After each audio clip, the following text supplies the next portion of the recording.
Hello viewers, সকলকে জানাই অভিনন্দন ও ভালোবাসা আমার বাংলা মেডিসিন ইউটিউব চ্যানেলের পক্ষ থেকে। তো বন্ধুরা, প্রতিদিনের মতো আজকে আবারও হাজির হয়েছি সেই মেডিসিন সম্পর্কিত ছোট্ট ছোট্ট কিছু তথ্য নিয়ে।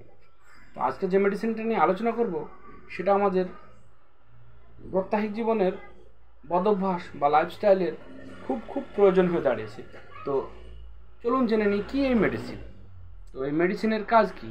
আজকে যে মেডিসিনটা নিয়ে আলোচনা করব সেটা হলো অ্যারিস্টোজাইম। তো আপনারা দেখতে পাচ্ছেন অ্যারিস্টোজাইম।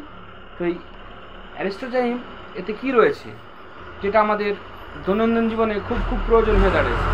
তো এই অ্যারিস্টোজাইমে রয়েছে ডায়াস্টেজ ও পেপসিন, যেটি আমাদের শরীরের লিভারের যে কর্মক্ষমতা সেটাকে বাড়িয়ে দেয়, যার ফলে আমাদের লিভারের যে প্রবলেম, যে গ্যাস, অম্বল, গলবুক জ্বলা, পেট ফাঁপা, পেট দম ধরা, পায়খানা পরিষ্কার না হওয়া, এই সমস্ত রোগকে দূরীকরণ করবে এই ডাইজেস্টিভ এনজাইম। তো এই ডাইজেস্টিভ এনজাইম কীভাবে আমাদের শরীরে কাজ করবে, ডায়াস্টেজ ও পেপসিন আমাদের শরীরে কীভাবে কাজ করে।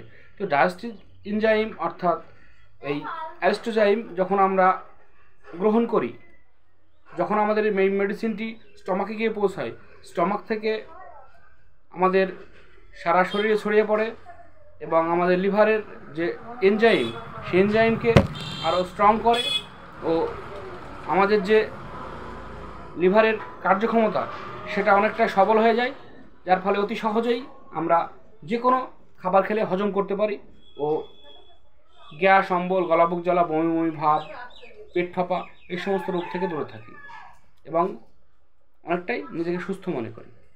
তো চলুন জেনে নিই এই মেডিসিনের গ্রহণ করার নিয়ম কী ও এর সাইড ইফেক্ট কী আছে। তো এই মেডিসিন আমরা অ্যাডাল্ট, জুনিয়র সকল রূপে পেয়ে থাকি, ড্রপ থেকে ট্যাবলেট ও সিরাপ সমস্ত রূপে আমরা পেয়ে থাকি। তো এই মেডিসিনটি জুনিয়রদের ড্রপ রূপে পাওয়া যায়, এছাড়াও সিরাপ ও ট্যাবলেট। প্রাপ্তবয়স্কদের সিরাপ দিনে 2 বার, সকালে ও রাত্রিতে খাবার পর 10 ml করে, ও জুনিয়রদের যারা 5 থেকে 10 বছরের শিশু তাদের 5 ml করে দিনে 2 বার, ও সদ্যোজাত শিশুদের ড্রপ রূপে ব্যবহার করা হয়। তো এই মেডিসিনটি তেমন সাইড এফেক্ট আমরা লক্ষ্য করতে পারি না ও গর্ভবতী মায়েদেরও এই মেডিসিনটি খাওয়া যায়। তো বন্ধুরা, এই মেডিসিনটি খাওয়ার আগে অতি অবশ্যই ডাক্তারবাবু শরণাপন্ন হবেন। ডাক্তারবাবু মানবদেহের বা রোগীদের দেহের ওজন অনুযায়ী ডোজ নির্ধারণ করে খেতে বলবেন।